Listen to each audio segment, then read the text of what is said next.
இப்போதாங்க ஐயா நான் ஐயா கிட்ட முழு மனதோட ஐயா குழந்தை பாக்கியத்துக்காக நீங்க ஏதாவது எனக்கு ஒரு வழி காட்டுங்க, மக்களுக்காக வழி காட்டுங்க.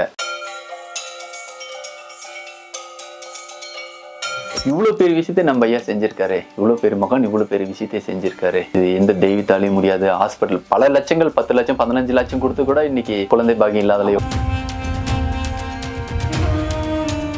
அதுக்கப்புறம் அவங்களும் ஒரு ஆண்டுகள் முழு நம்பிக்கையோட ஐயாவுக்கு நல்ல மனதார வேண்டிட்டு எனக்கு ஆண் குழந்தை பெருக்கணும் அப்படின்னு சொல்லி டெய்லி ஐயாவுக்கு விளக்கு போடுறது, வீட்டுல போட்டோ வச்சு வணங்குறது பெரிய ஒரு வரலாற்று சாதனையா படிச்சிட்டாருன்ட்டு எனக்கு ரொம்ப சந்தோஷத்துல என்ன மீறி அழுந்துட்டு உட்காந்துட்டு இருக்குங்க ஐயா.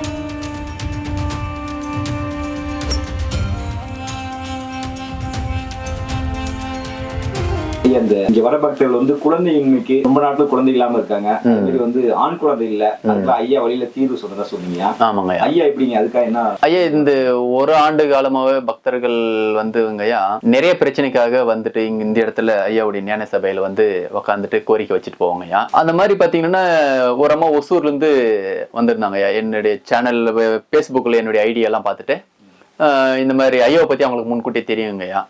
அதில் தெரிஞ்சுட்டு கிருஷ்ணகிரியில் ஒரு ஞான சபை இருக்கு அப்படின்றத பார்த்துட்டு எனக்கு ஃபோன் பண்ணிட்டு வந்தாங்க ஐயா ஃபேமிலியோட. வரும்போது பார்த்தீங்கன்னாங்க ஐயா யாருமே சொல்லாத ஒரு தகவலை அவங்க எனக்கு தெரியப்படுத்தினாங்க ஐயா. ஒரு ஆண்டுகளாக பார்த்தீங்கன்னாக்க பக்தர்கள் வந்து அவங்க உடல் ரீதியான பிரச்சனை, கை கால் வலி, உடம்பு சரியில்லை, எதனா வழக்கு பிரச்சனை, இல்லைன்னா சொத்து பிரச்சனை, இல்லைன்னா அவங்க ஃபேமிலிக்குள்ளார பிரச்சனை, இல்லைன்னா காதல், ஏதோ எத்தனோ பிரச்சனைக்காக இங்கே வந்துட்டு இருந்தாங்க ஐயா. இந்த அம்மா வந்த உடனே அன்னைக்கு பாத்தீங்கன்னா உட்காந்து மரோன்னு அழுந்துட்டு தான் இருந்துச்சுங்க. அந்த இடத்துல உட்காந்துட்டு இருந்தாங்க. முன்னாடி நான் இங்க தியானத்துல உட்காந்துட்டு இருந்தேங்க ஐயா. தியானம் ரொம்ப அழுந்துட்டே இருந்தாங்க, கண்ணீர் மல்க ரொம்ப அழுந்துட்டே இருந்தது. அப்புறம் என்னம்மா அப்படின்னு விஷயம் அவங்கள தியானம் எல்லாம் முடிஞ்சிட்டுங்க ஐயா. 1 hour முடிச்சுட்டு என்னம்மா விஷயம் அப்படின்னு கேட்டுங்க ஐயா. அப்போ சாமி எனக்கு 3 பெண் குழந்தையே, எனக்கு ஒரு ஆண் வாரிசு வேணும். நான் எல்லாம் யார் யார் என்னென்ன கோயிலுக்கு சொல்றாங்களோ எல்லா கோயிலுக்கு போயிட்டேன். ஆனா கணக்கம்பட்டி மாத்திரம் போலீங்க. ஆனா ஐயாவை பத்தி தெரியும் அந்த அம்மாவுக்கு. அதுக்கப்புறங்க ஐயா உடனே நான் என்ன பண்ணேன், அன்னைக்கு இவங்க சொன்னதெல்லாம் காதல் கேட்டுட்டு சரி இது என்ன இந்த அம்மா புதுசா சொல்றாங்களே ஐயா எதுவும் சொல்லாதத. அதுக்கு முன்னாடி ஒரு ஆண்டுகள் எல்லா பிரச்சனைக்கும் வருவாங்க ஐயா. வந்து அவங்க முறைப்படி நல்ல மனதார வணங்கி வேண்டிட்டு போனாங்களா அந்த தீர்வு கிடைச்சிடும். இந்த மாதிரி திடீர்னு கேட்குறாங்களான்ட்டு சரிங்க ஐயா அன்னைக்கு நான் எதுவுமே பேசலைங்கய்யா. சரிம்மா உங்களுக்கு ஐயா ஏதோ ஒரு நல்ல வழி காட்டுவார். இப்போ என்னன்னு கேட்டது, எங்களுக்கு 3 பெண் குழந்தை தான், எங்களுக்கு இந்த மாதிரி கோடிக்கணக்கான சொத்து இருக்கு, எங்களுக்குன்னு ஒரு வாரிசு வேணும், சமுதாயத்துல எங்களை தவறா பேசுறாங்க அப்படின்னு சொன்னாங்கய்யா. அதுக்கப்புறம் சரி அப்படிதான் ஆகட்டும் அப்படின்னு சொல்லிட்டு நீங்க போங்க பார்க்கலாம் ஐயா உங்களுக்கு வழி காட்டுவார்னு சொல்லி அனுப்பிச்சிட்டுங்கய்யா. அன்னைக்கு நைட்டு போய் படுத்துட்டுருங்கய்யா. எல்லாம் அவங்களும் கிளம்பிட்டாங்க, ஒசூர் கிளம்பிட்டாங்க. நானும் போய் படுத்துட்டேன் தியானம் முடிச்சுட்டு. அன்னைக்கு நைட்டு வந்து ஐயா வந்து சூட்சும வடிவத்துல சில பொருளை உணர்த்தினாங்க ஐயா. இந்த பொருளை அந்த அம்மாவுக்கு திருநீரோட சேர்த்தி கொடு, சந்தன காப்பு திருநீர் காப்போட சேர்த்து இந்த பொருளை கொடு, அது வெளிப்பட என்னன்னு சொல்ல முடியாது, அது சூட்சும சொல்லியிருக்காரு ஒரு பொருள்.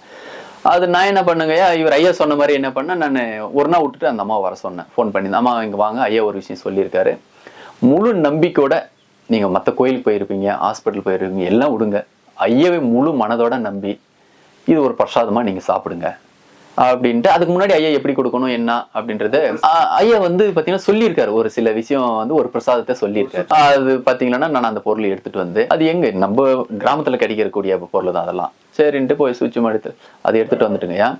இந்த அம்மாவுக்கு நாட்டு மாட்டு பால் தயிர்ல தாங்க ஐயா அதை கொடுக்கணும். தயிர் இல்லை நாட்டு மாட்டு மோர் அதில் கலந்துதான் அந்த மருந்து அந்த பிரசாதத்தை கொடுக்கணும். சரி அது அவர் ஐயா எப்படி சொன்னாரோ அதே மாதிரி கரு தெரிச்சு 30 to 40 நாளைக்கு உள்ளார அது கொடுக்கும். அதுக்கப்புறம் இவர் ஐயா என்ன சொன்னாரோ அதை நான் செஞ்சுட்டுங்கய்யா. என்ன பொருள் கொடுக்க சொன்னாரோ அது வந்து அந்த அம்மா கூப்பிட்டு கொடுத்துருங்கய்யா. அதுக்கப்புறம் அவங்களும் ஒரு ஆண்டுகள் முழு நம்பிக்கையோட ஐயாவுக்கு நல்ல மனதார வேண்டிட்டு எனக்கு ஆண் குழந்தை பெருக்கணும் அப்படின்னு சொல்லி டெய்லி ஐயாவுக்கு விளக்கு போடுறது, வீட்டுல போட்டோ வச்சு வணங்குறது, அந்த மாதிரி எல்லாம் பண்ணிட்டு இருக்கும் போதுங்க ஐயா பாத்தீங்கன்னா ஒரு ஆண்டுகள் கழிச்சு அவங்க வரும்போது தாங்க ஐயா என்ன தன்னை குழந்தையோட வந்துட்டாங்க. அவங்க குழந்தையோட வரும்போது என்னை மீறி தன்னால் எனக்கு அந்த ஆனந்த கண்ணீர் பயங்கரமா அழுந்துட்டு நான். நமக்கு ஒரு வருஷம் குழந்தை பிறந்துட்டு பையனை தூக்கிட்டு வராங்க.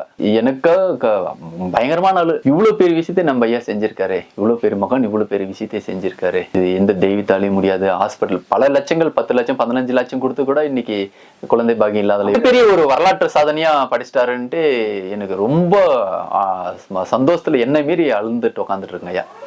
அதுக்கப்புறம் ஒரு மாதத்துக்கான செலவு, பூஜை செலவு ஃபுல்லாவே அவங்களே செஞ்சாங்க ஐயா. அமாவாசை பூஜையில இருந்து அன்னதானத்துல ஏட்டு ஜெட்டும் ஐயாக்கு என்னென்ன வேணுமோ எல்லாம் அவங்களுக்கு நான் சொல்லவே இல்லை. அவங்களுக்கு என்னென்ன பிடிக்குமோ எல்லாமே ஏட்டு ஜெட்டும் அவங்க எல்லாமே ஐயாக்கு பண்ணாங்கய்யா. அதுக்கப்புறம் உடனே சரி இது நடந்துட்டு பின்னாடி நான் என்ன பண்ணேன், ஐயா கிட்ட ஒரு நாள் தியானத்தெல்லாம் முடிச்சுட்டு, ஐயா இந்த மாதிரி எத்தனையோ விஷயத்தை நீங்க காப்பாத்திருக்கீங்க, ஆனா முக்கியமானது குழந்தை பாக்கியமா ஒரு ரொம்ப முக்கியமானது. இதுக்காக நிறைய மருத்துவமனை இருக்கு, நிறைய மருத்துவர்கள் இருக்காங்க, அதுலயும் போய் கூட குழந்தை கிடைக்காமலாம் நிறைய இருக்காங்க ஐயா. இதுக்கு ஏதாவது நம்ம ஒரு வழி, நீங்க தாங்க ஐயா தீர்வு காணணும் அப்படின்னுட்டு தியானத்துல அப்படியே தியானம் பண்ணிட்டே இருக்கும் போதுங்க, திருப்பியும் ஒரு வாரம் கழிச்சு கனவுல ஆண் குழந்தைக்கு இது பெண் குழந்தைக்கு இதுக்குன்னு தனித்தனியா ஒரு சூட்சுமம் எடுத்து நானா கேட்ட பின்னா, ஏன்னா அந்த அம்மா வந்து இது உணர்த்து வந்து பாத்தீங்கன்னா, ரெண்டும் பெண் குழந்தைக்கு இருந்தாலும் சரி ஆண் குழந்தைக்கு இருந்தாலும் சரி ரெண்டுத்துமே வந்து நாட்டு மாட்டு தயிர் அல்லது மோர் இதுலதான் அந்த பொருளை கொடுக்க சொல்லியிருக்காங்க.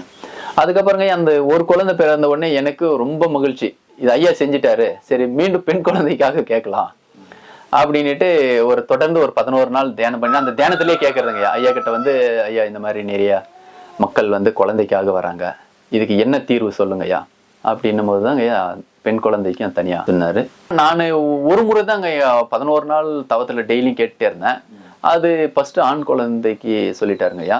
ரெண்டாவது அந்த ஒசூர்கார அம்மாவுக்கு தாங்க ஐயா நான் நன்றி தெரிவிக்கணும். எல்லாருமே இதை பாக்குற சேனல் பாக்குற அனைத்து பக்தர்களுமே மக்கள் வந்து அந்த அம்மாக்கு தான் ஃபர்ஸ்ட் நன்றி. ஏன்னா அவங்க தான் அந்த குழந்தைக்காக ஃபர்ஸ்ட் நான் இன்னும் வரையிலும் ஐயா கிட்ட இந்த குழந்தைக்கு வேணும் இது வேணும் இவங்களுக்கு இவ்வளவு தீர்வு இருக்குன்னு சொன்னதே இல்லைங்க. இந்த மாதிரி பிரச்சனைக்கு வராங்க ஐயா தியானத்துல இருக்கும்போது, ஐயா அவங்க மக்கள் ஏழை மக்கள் வராங்க, பணக்காரன் வராங்க, நீங்க எந்த பாகுபாட்சி இல்லாம மக்கள் எல்லாருக்கும் ஒரே நிலையா பாருங்க ஐயா. நிறைய பேர் உடல் ரீதியா வராங்க, மருத்துவத்துக்கே போய் ஒருத்தருக்கு சுகர் காலே ஓட்டாய் போச்சு, மருத்துவர் நிலை இங்க 2 கிலோ பெத்தனப்பள்ளியில ஒருத்தர் கால் ஓட்ட சீவு வடிஞ்சிட்டு இருக்கு, சுகர் ஓவர் ஆகி. ஒரு முறை என் கூட பயணிச்சு கணக்கம்பட்டி வந்து அங்க சந்தன காப்பு வாங்கி அங்கே மோகனைய கையில வாங்கி தண்ணியில போட்டு குடிச்சு பஸ் ஏறதுக்குள்ள அந்த சீவு நின்றுச்சு. இந்த மாதிரி நிறைய மிராக்கலான விஷயம் எல்லாம் நடந்திருக்கு. அவங்க நேத்து அமாவாசை பூஜைக்கு வந்துட்டு போனாங்க, நேத்து கூட்டத்துல இருந்ததுனால சரியா அவங்களை கவனிக்க முடியலைங்கய்யா. அதே மாதிரிங்க அந்த மாதிரி பாத்தீங்கன்னா எண்ணற்ற விஷயங்கள் செஞ்சிருக்காரு. அப்போதாங்க ஐயா நான் ஐயா கிட்ட முழு மனதோட, ஐயா குழந்தை பாக்கியத்துக்காக நீங்க ஏதாவது எனக்கு ஒரு வழி காட்டுங்க, மக்களுக்காக வழி காட்டுங்க, மக்கள் உங்களை நம்பி வராங்க அப்படின்னும் போது தாங்க பெண் குழந்தைக்கு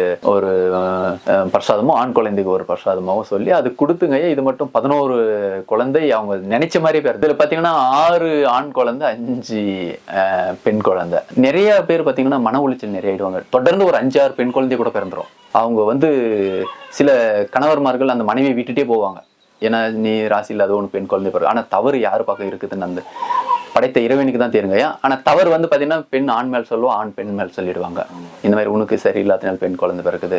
அதுக்கு எல்லாத்துக்கும் ஒரே தீர்வு, மன உருகி ஐயா கிட்ட முழு நம்பிக்கையோட நம்ம எதிர்பார்த்தா கண்டிப்பா. பொதுவாக ஏதாவது ஒரு பிரச்சனை ஒண்ணு ஆணுக்கு இருக்கும், இல்லைன்னா வந்து பெண்ணுக்கு இருக்குங்க ஐயா. ஆனா இவங்க என்ன பண்ணுவாங்கன்னா முழுமையா ஒரு டாக்டரவோ இல்ல முழுமையா ஒரு தெய்வத்தை நம்ப மாட்டாங்க. இப்ப கர்மாவே இருக்கட்டும், உங்க பிரகாரமே வர கர்மாவே இருக்கட்டுங்கய்யா. கர்மாவுக்கு தீர்வு யாருங்கய்யா? டாக்டர் முடியுமா இல்ல தெய்வத்தினால் முடியுமா? முடியாது. இந்த கர்மாவை எடுக்கக்கூடிய சக்தி வல்லமை படுத்த ஒரு மகான்கள் யாருன்னா சித்தர்கள் தாங்க ஐயா. அதுல நம்ம ஐயா வந்து கொஞ்சம் ஒரு இம்பார்ட்டன்டா கொடுத்து முழுமையா செய்யறாருங்க. இந்த கர்மாவை வந்து இழுக்கத்துல நம்பிக்கைத்தனமா இருந்தாங்க ஐயா, கர்மாவை இழுத்துறாரு. முழுமையா நம்பணுங்க ஐயா. இப்போ நிறைய பேர் பாத்தீங்கன்னா இப்ப அவங்க மன உளைச்சல் இருப்பாங்க. ஏன்னா இந்த நீங்க கர்மா சொல்றீங்களா, குழந்தையே பிறக்கல, அவங்க ஜாதகத்திலேயே இருக்கு ஆனா பிறக்கலன்னு சொல்றீங்கல்ல, கர்மானியால் பிறக்கலன்றீங்க. அப்ப நான் என்ன சொல்றேன்னா முழுமையா ஒருத்தரை கெட்டி இறுக்கி மனதளவு பிடிச்சிக்கோங்க. இப்ப யார் யார் என்னென்ன சொல்றாங்க, இன்னைக்கு என்ன பண்ணுவாங்க, ஃபர்ஸ்ட் பாத்தீங்கன்னா காளியம்மா கோயில் போவாங்க, 2வது நாள் முருகர் கோயில் போவாங்க, 3வது திருப்பி பொன்னியம்மா கோயில் போவாங்க, 4வது ஓம் சக்தி போவாங்க. ஐயப் நான் என்ன சொல்றேன்னா யாராவது ஒருத்தரையே நம்புங்க.